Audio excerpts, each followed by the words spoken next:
+91 से कोई नंबर अगर शुरू होता है तो वो नंबर इंडिया का होता है। यदि +92 से कोई नंबर शुरू हो रहा है तो ये नंबर पड़ोसी मुल्क पाकिस्तान का नंबर हो सकता है। ऐसे ही व्हाट्सएप पर एक व्यक्ति के पास व्हाट्सएप पर कॉल आती है, वो बिना देखे ही उस नंबर को रिसीव कर लेते हैं और जैसे ही नंबर रिसीव किया गया था, सामने वाले ने धमकाया और गालियां देना शुरू कर देता है। कहता है कि करणी सेना के अध्यक्ष हो, सुखदेव सिंह हो, इस तरह की बातें जब करता है तो वो कहता है कि मार दी जाओगे, बचोगे नहीं। अगर जिंदा रहना चाहते हैं तो इस करणी सेना को जितनी जल्दी हो सके उतनी जल्दी इसको बंद कर दो। अभी एक बार नहीं, दो बार नहीं, बल्कि लगातार 7 दिन तक ऐसे ही कॉल आ रहे थे। वो व्यक्ति परेशान हो जाता है। परेशान होने के बाद नज़दीकी पुलिस स्टेशन होता है, वहाँ जाकर एक एफआईआर दर्ज करा दी जाती है। अब एफआईआर दर्ज तो हो जाती है, लेकिन पुलिस जिस ईमानदारी से पुलिस को काम करना चाहिए, पुलिस उतनी ईमानदारी से काम नहीं कर रही थी। अब इस बीच में एक कहते हैं कि दाऊद इब्राहिम के बाद में यदि कोई बड़ा डॉन, उभरता हुआ डॉन है जिसका नाम सबसे ज़्यादा उभर रहा है, वो है लॉरेंस बिश्नोई का। अब लॉरेंस बिश्नोई की गैंग से भी फ़ोन आता है, वहाँ से भी धमकियाँ मिलती हैं, पुलिस को बाकायदा इनपुट भी मिलता है। इसके बाद उन्हें लगने लगता है, उस व्यक्ति को यानी कि सुखदेव सिंह गोगा मैडी को लगने लगता है कि जान पर खतरा बनाया है, इसलिए पुलिस से मदद मांगी जाए। जयपुर पुलिस कमिश्नर के पास जाके कहते हैं कि साहब मुझे लगातार धमकियां मिल रही हैं, कभी देश से तो कभी विदेश से, इसलिए मेरी सुरक्षा कर दी जाए, सुरक्षा बढ़ा दी जाए और मैं आपसे अपील करता हूं। लेकिन पुलिस कमिश्नर ने इस मामले को उतनी गंभीरता से नहीं लिया था जितनी गंभीरता से लेना चाहिए था। और एक दिन ऐसी ही खबर मिलती है कि सुखदेव सिंह गोगा मैडी अब इस दुनिया में नहीं रहे, उन पर ताबड़तोड़ गोलियों से वार किया गया और उनकी हत्या कर दी गई। जैसे ही हत्या होती है, पूरे देश में ये मैसेज वायरल हो जाता है। हर कोई इस कहानी को, इसके पीछे का जो मामला था, उसे जानने की कोशिश करता है। आज मैं जो कहानी आपको सुनाने जा रहा हूँ, ये कहानी सुखदेव सिंह गोगा मैडी की है, जिनको मौत के घाट उतार दिया गया है। क्या है मामला, ये समझने की कोशिश करेंगे। आदाब, नमस्कार, सत श्री अकाल। मैं उस्मान सैफी। आज की जो सच्ची घटना मैं आपको सुनाने जा रहा हूँ, ये सच्ची घटना है राजस्थान प्रदेश की राजधानी जयपुर की। ये सच्ची घटना है। दरअसल जयपुर का एक थाना लगता है श्यामनगर, और श्यामनगर थाना क्षेत्र में एक व्यक्ति जिसका नाम होता है सुखदेव सिंह गोगा मैडी, जो कि श्री राष्ट्रीय राजपूत करणी सेना के अध्यक्ष भी थे। अब यहाँ पर इनके घर के ठीक सामने एक स्कॉर्पियो कार आकर रुकती है, और स्कॉर्पियो कार जैसी आकर रुकती है तो उसमें 3 लोग बैठे हुए थे। इसमें नवीन शेखावत कार से उतरते हैं, गार्ड के पास जाते हैं। गार्ड पूछता है क्या बात है, वो कहते हैं कि मुझे सुखदेव सिंह गोगा मैडी साहब से मुलाकात करनी है, उनसे मिलना है, उनसे बातचीत करनी है। जैसे ये मैसेज अंदर दिया जाता है तो उसके बाद गोगा मैडी कहते थे ठीक है, कोई नहीं, नवीन शेखावत हैं, इनको मैं जानता हूँ, इनको अंदर भेज दी जाए। अंदर जाने के बाद जैसे ही वो जाते हैं, ड्राइंग रूम में बैठते हैं। बैठ के बातचीत का सिलसिला भी शुरू ही हुआ था। उन्होंने कहा कि 2 साथी हैं, आपसे मिलना चाहते हैं, इसलिए मैं आपके पास आया था। कहते हैं कि शादी का कार्ड है, कार्ड लेकर वो आए हैं। तो कहते हैं कोई दिक्कत नहीं, अगर तुम्हारे जान पहचान के हैं तो उन्हें आने में कोई गुरेज नहीं है। अब वो 2 व्यक्ति भी आते हैं। उन 2 व्यक्तियों में एक का नाम होता है रोहित सिंह राठौर और दूसरे होते हैं नितिन फौजी। ये 3 लोग अब कमरे में जाते हैं। यहाँ पे कमरे के अंदर 5 लोग बैठे हुए हैं। 5 में सुखदेव सिंह गोगा मैडी बैठे हुए हैं, जो कि श्री राष्ट्रीय राजपूत करणी सेना के अध्यक्ष हैं। साथ ही उनके बराबर में एक उनका गार्ड खड़ा हुआ है जिसका नाम नरेंद्र कुमार होता है, और 3 लोग और सोफे पर बैठे हैं जो अभी आए हुए हैं, जिसमें एक का नाम होता है नवीन शेखावत, दूसरे रोहित सिंह राठौर होता है, तीसरा नितिन फौजी होते हैं। बातचीत का सिलसिला भी शुरू हुआ था। घर में एंट्री होती है 1:10 पर। दोपहर का ये समय हो रहा था। 5 दिसंबर 2023 की मैं बात कर रहा हूँ। जैसे बातचीत का सिलसिला शुरू होता है, सबके सब लोग अपने मोबाइल में, अमूमन जैसे आजकल हो जाता है कि लोग या तो मोबाइल के पन्ने पलटना शुरू कर देते हैं, रील देखना शुरू कर देते हैं, कोई जानकारी देखना शुरू कर देते हैं। इसी तरह से अध्यक्ष महोदय जो होते हैं वो भी अपनी जानकारी जुटाने की कोशिश कर रहे थे, वो भी देख रहे थे मोबाइल, और जो बाकी लोग थे वो भी अपना मोबाइल देख रहे थे। और इसी बीच में 2 व्यक्ति जो होते हैं, जिसमें नितिन फौजी, दूसरा रोहित सिंह राठौर, वो आंखों ही आंखों में एक दूसरे को इशारा करते हैं। और जैसे ही इशारा किया तो उसमें से एक व्यक्ति खड़ा होता है, और खड़ा होने के बाद सबसे पहले करणी सेना के जो अध्यक्ष होते हैं, प्रमुख होते हैं, उनको सीने में एक गोली मारी जाती है। इससे पहले कि कोई समझ पाता तो नवीन, इससे पहले कि कुछ कह पाता तो नवीन के सीने में भी एक गोली मार दी जाती है। पास में ही जो उनका सुरक्षा गार्ड खड़ा हुआ है उसको भी बहुत फुर्ती के साथ गोली चला दी जाती है, गोली मार दी जाती है। जो दूसरा साथी होता है उसे संभलने का मौका मिल जाता है, क्योंकि बाकी सबके सब लोग अपने अपने फ़ोनों में लगे हुए थे। हालांकि फ़ोनों में ये दोनों भी लोग लगे हुए थे, लेकिन इसी बीच में दूसरे ने कवर करते हुए अब ताबड़तोड़ गोलियां चलाना शुरू कर देते हैं। गोलियां चलती रहती हैं। लगभग 17 राउंड गोली चलाई जाती हैं, और 17 राउंड गोली चलाने के बाद जो करणी सेना के अध्यक्ष होते हैं, प्रमुख होते हैं, सुखदेव सिंह गोगा मैडी, वो ज़मीन पर गिर जाते हैं और जो व्यक्ति इनके साथ आया था, जो स्कॉर्पियो में साथ बैठा हुआ था, वो व्यक्ति बाहर भागने की कोशिश कर रहा था, लेकिन उसके बाद फिर उसको भी कई बार गोली मारी जाती है। इसी बीच में जो ये दोनों हमलावर होते हैं, दोनों कातिल होते हैं, वो सीधे करणी सेना के अध्यक्ष के पास जाते हैं, उनके सर से गन सटाकर और वो करीब से गोली मार देते हैं। उनकी कोशिश थी कि जिस काम के लिए आए हैं उसे 100% पूरा करके ही जाएंगे।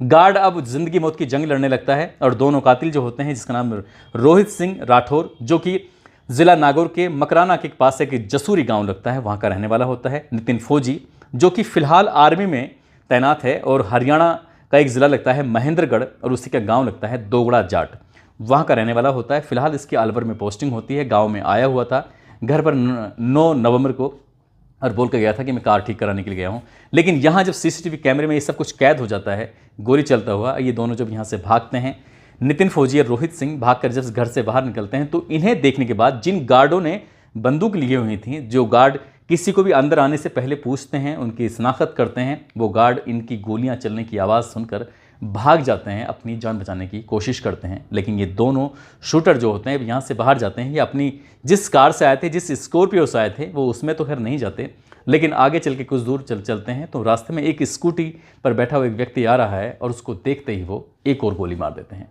जैसे ही गोली लगती है, वो स्कूटी थोड़ा धीमे होती है, रुकती है और उसको पकड़कर उसको गिरा देते हैं और सीधा दोनों कातिल यहाँ से भाग जाते हैं।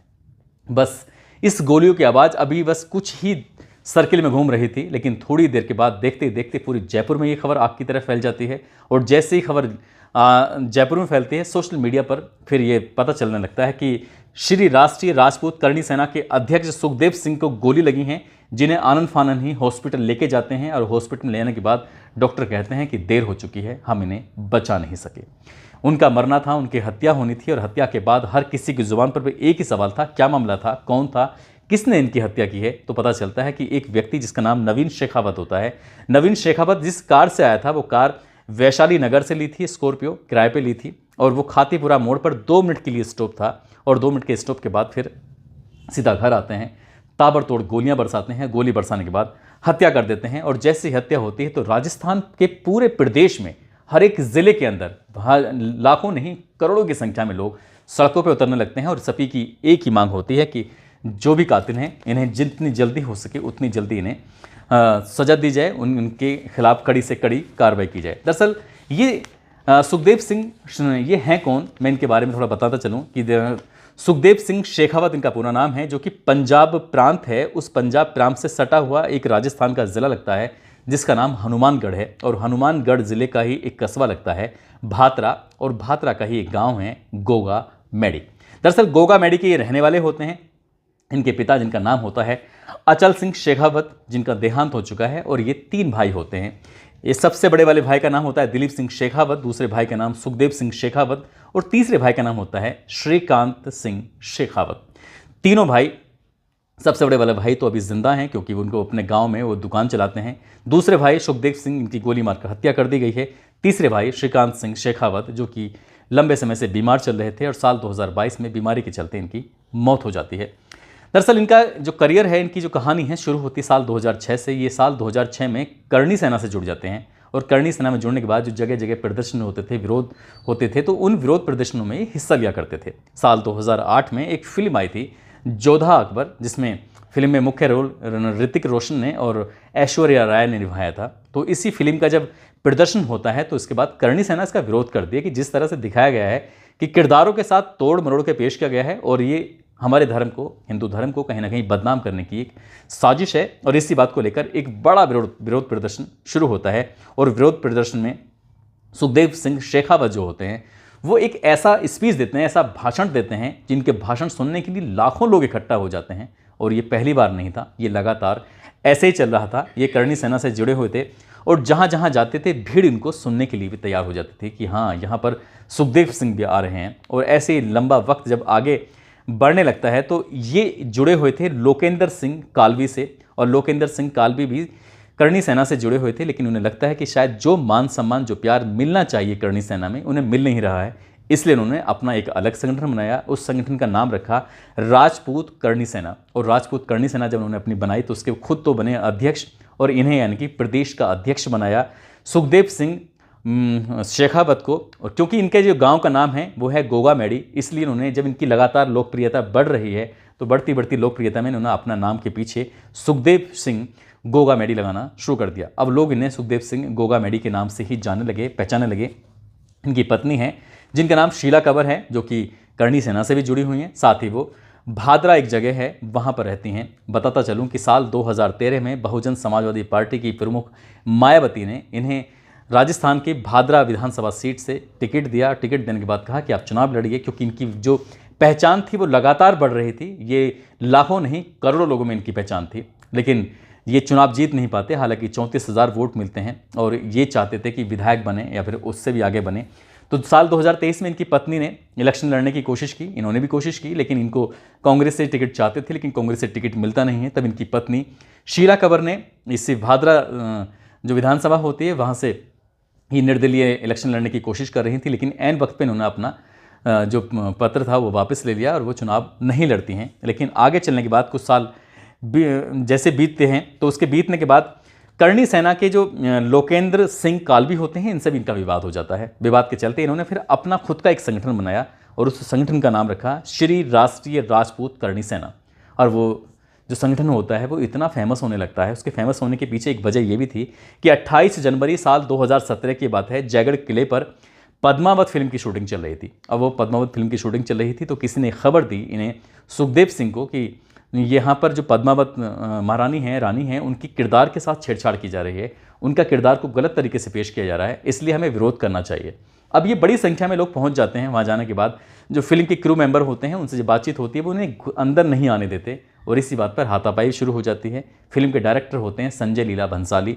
संजय लीला भंसाली को जोर का एक थप्पड़ मारा जाता है और जैसे ही थप्पड़ मारा जाता है तो इस थप्पड़ की गूंज पूरे हिंदुस्तान में फैल जाती है और नाम आता है सुखदेव सिंह गोगा मेडी का, कि सुखदेव सिंह गोगा मेडी ने उनके थप्पड़ मारा है। हालांकि थप्पड़ किसी और ने मारा था या नहीं मारा था, लेकिन ये उस वक्त बहुत ज़्यादा मशहूर हो जाते हैं।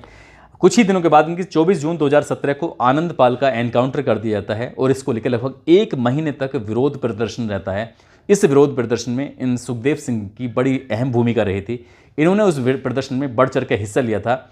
अब ये जो नाम है सुखदेव सिंह गोगा मेडी, ये कोई अब राजस्थान प्रदेश का या उनके गांव का या उनके ज़िले तक सीमित नहीं था, बल्कि भारत का एक जाना पहचाना नाम बन जाता है। ऐसा नाम जिसको हर कोई जानता था, हर कोई पहचानता था। कभी इन्हें पाकिस्तान से कॉल आती हैं, धमकी देते हैं कि ये इस करणी सेना को बंद कर दो, नहीं तो जान से मार दिए जाओगे। तो कभी इन्हें गैंगस्टर लॉरेंस बिश्नोई के गैंग से धमकियाँ मिलती हैं कि तुम्हें मार दिए जाओगे। पंजाब के भटिंडा जेल में रहने के दौरान एक लॉरेंस का गुर्गा होता है संपत नेहरा, उसने मरवाने का प्लान बनाया था, एक योजना बनाई थी कि AK-47 का इंतज़ाम करो और इस सुखदेव सिंह जो गोगा मेडी है इसकी हत्या कर दो, मार दो, मतलब इसकी तरह की प्लानिंग चल रही थी। पंजाब पुलिस को जब इसका इनपुट मिलता है तो इनपुट मिलने के बाद वो 14 फरवरी 2023 को राजस्थान पुलिस की ATS और SOG को एक पत्र लिखती हैं। कहती हैं कि जो तुम्हारे यहाँ पर ये सुखदेव सिंह हैं, इनकी जान को खतरा है, इनको सुरक्षा दी जाए। तो तभी 14 मार्च 2023 को ATS ने ADG सुरक्षा को पत्र लिखा और पत्र लिखने के बाद कहा कि इनकी जान को खतरा है, लेकिन ADG सुरक्षा ने इस मामले को गंभीरता से नहीं लिया और लगातार जिन्हें धमकियां मिल रही थी ये जयपुर के पुलिस कमिश्नर के पास जाते हैं और कमिश्नर के पास जाने के बाद कहते हैं कि मेरी जान को खतरा है, मुझे सुरक्षा की ज़रूरत है, मुझे आपकी मदद की ज़रूरत है।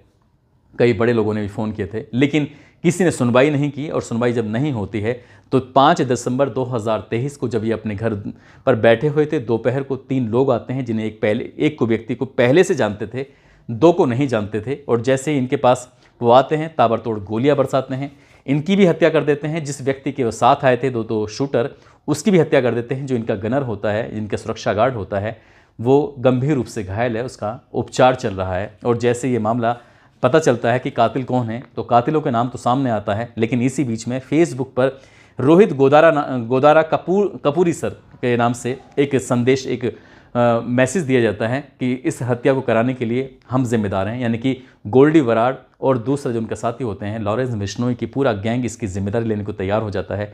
इसमें कितनी सच्चाई है, कितनी सच्चाई नहीं है, ये तो खैर पुलिस की जांच के बाद ही स्पष्ट हो सकेगा, क्योंकि इस तरह से कई सारे मामले भी हो चुके हैं। क्योंकि जिस व्यक्ति ने ये ये स्वीकार किया है रोहित गोदारा, वो अपना आप में बड़ा क्रिमिनल है, बड़ा, उसने कई ऐसे बड़े लोगों को मारा है, कई लोगों से, बड़े लोगों से उसने रंगदारी भी वसूल की है। तो खैर ये पता चल सकेगा कि किसने क्या किया है, लेकिन पाकिस्तान से धमकी मिलना, लॉरेंस बिश्नोई से धमकी मिलना और बहुत सारे जो उन्होंने लगभग बताया, ये भी जाता है कि 21 मुकदमे इनके ऊपर, आपराधिक मुकदमे दर्ज भी होते हैं। तो पुलिस इस मामले की जांच पड़ताल कर रही है, लेकिन जिस तरह से एक व्यक्ति ने अपनी जान को खतरा बताया था, उस तरह से राजस्थान की पुलिस हो या वहाँ की सरकार हो, उस सरकार को जिम्मेदारी से काम लेना चाहिए था और इस व्यक्ति की सुरक्षा की जिम्मेदारी उठानी चाहिए थी। दोस्तों, इस पूरे घटनाक्रम को सुनाने का उद्देश्य किसी को परेशान करना नहीं है, किसी का दिल दुखाना नहीं है, बल्कि आपको जागरूक करना है, आपको सचेत करना है।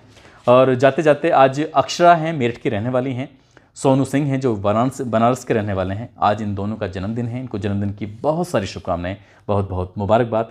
साथ ही कुछ लोगों ने नाम लेने की अपील की है, जिसमें शामली के रहने वाले हैं मोहम्मद शहजाद, रायबरेली के रहने वाले हैं अखिलेश यादव, सिकंदर कुमार मान सिंह बेलापुर से हैं, अंकित दुबे, मोहम्मद अतिकुल्ला, सूरज गौतम हैं, अमन पांडे, मोहम्मद ताहिर हैं, अवधेश कनौजिया, उत्तम लाल, मोनू पंडित। आप सब लोग अपना ख्याल रखें, सुरक्षित रहें। जय हिंद, जय भारत।